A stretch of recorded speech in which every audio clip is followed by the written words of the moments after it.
Welcome Calculus BC. This is lesson 4-4. Riemann sums and trapezoids. Let's go. So sometimes functions can't be integrated. So a lot of times this happens when I don't actually have a function. I just have like a lot of plot points. And I just have points, but in the form sum shape, I don't have an equation for that. And or this case where we have a data or a graph, but not an actual function. So it's possible to approximate the area under the curve using different shapes. So one method of doing this is by changing the shapes into a bunch of rectangles. And you see what's going on here? Instead of having this weird curve going on, we've just approximated it by doing a bunch of rectangles. When we use rectangles, we call these Riemann sums. And there's a few different ways you can make the rectangles. One way is by using the midpoints of the rectangles, because you gotta figure out what your top of your rectangle is. So what they did in this case is every rectangle has a width of 2. It's like 2, 2, 2, 2, and 2. And then our height is based off the middle of the rectangle. So like at when x is 1, when x is 3, 5, 7, and 9. So we can approximate the area under the curve from 0 to 10 for f of x by adding these 5 rectangles up. So it's going to be the area of the first one, which is going to be 2 times 2 is 4, plus 2 times the height of this is 5, so it's 10. Plus 2 times 3, so 6. 2 times 1 is 2, and 2 times 3 is 6. So adding all those numbers up, you get 28. That is the approximate area under the curve. All right, another way of doing this is what we call a left-hand Riemann sum. So we're going to divide this up from 0 to 10 into 5 even rectangles. That means each rectangle width is going to be 2. And equal width, and we're going to call these left-hand Riemann sums. So it's going to be based off the left hand of the rectangle. So the width is going to be 2. So the left-hand corner is actually at 0. So my first rectangle is actually a height of nothing. It's just a line. Second rectangle is going to be based off of this, and it'll be this shape right here. And the area of that's going to be 4 times 2 is 8. The next rectangle, again based off the left, will be like right here, we'll say. And that's going to be an area of 8 as well. Next rectangle is based off of that one. And the area of that is 2 by 2, which is going to be 4. And the last rectangle will be based off of that corner, which is going to be another 4. So 8 plus 8 plus 4 plus 4, if you add all those up, plus the 0, don't forget that, is going to be 24. Notice that got me a different answer. This one was 28, and this one's 24. This one had a lot of white space going on. So if you look at what was actually filled in, just that, and like it missed this spot, it missed all this, it did a little bit extra here. So the hope is like the extras and the missed spots kind of balance out, but this might not have worked out too well in this case. All right, we can also do something called a right-hand Riemann sum. So we're based off the right side of the triangle.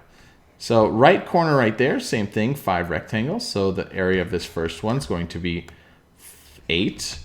On the right-hand side is going to be this corner as well. So it's another 8. Area of this one's going to be based off this corner, so it's going to be 4.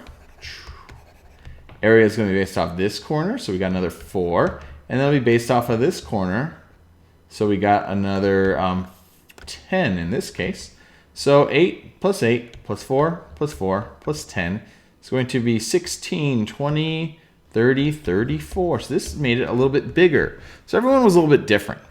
And the neat thing with these Riemann rectangles, if you had thinner rectangles, you could just get better approximations. It kind of like, if I only had a width of 1 here, let's say I did that. I'm just going to do that for fun. If the width was 1, it'd be this, and I'm going to do it right hand. It'd be that one. And then the next one would be this one. And then the next one would be this one. And the next one would be this one.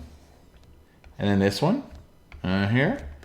And then off of here, and then off of here, and then off of this corner,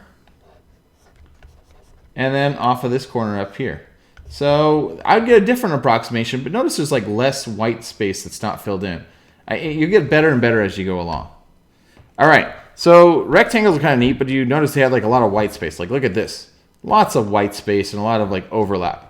Well, sometimes maybe we want a shape that works out better, and trapezoids actually make a better approximation than rectangles. And the idea with trapezoids, if I was to do that, is you do an angle between the 2 endpoints, and you just do it like you connect them like with a diagonal line.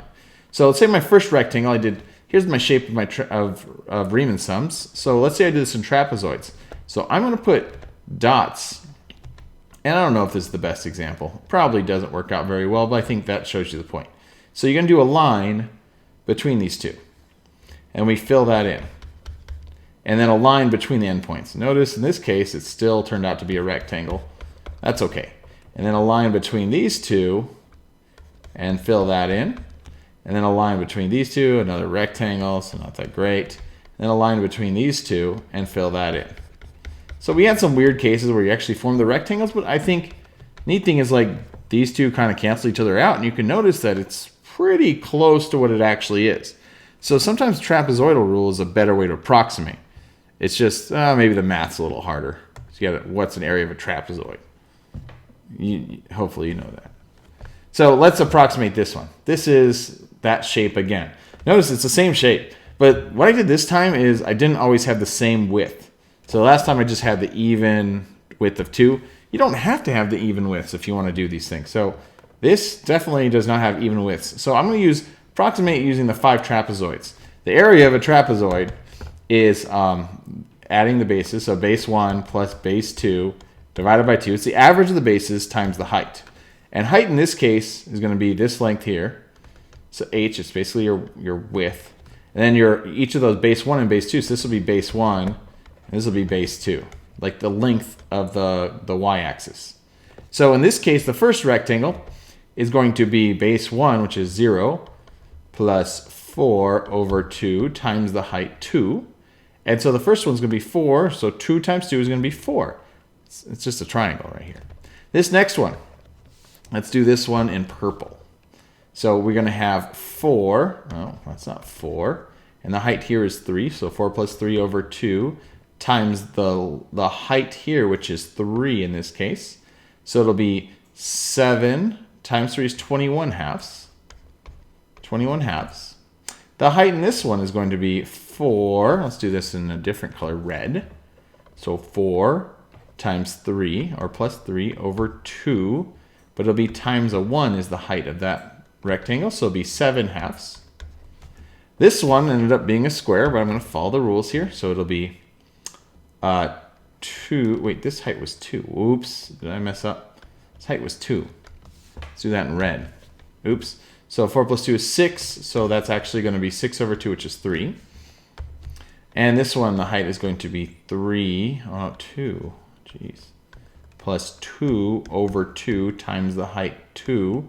So it's 4 over 2 times 2 is going to be, 2 times 2 is 4. And then the last rectangle. So you got a height here of 2 plus the height here of 5 divided by 2 times the height of this is going to be 2. So 7 times 2 is 14 halves, which is just 7. So adding all those numbers up, I get 4 plus 4 is 8, plus 7 is 15, plus 3 is 18, plus this is 10.5, so it's plus 10.5, and you're going to get 28 and a half. So this, sometimes gets a better approximation. All right, here's the formula for trapezoidal rule if they're equal widths, but maybe you want to memorize that. You don't have to, but if you know how to do triangles, or trapezoid, just add them up. Just don't worry about formula. And we'll save that for later.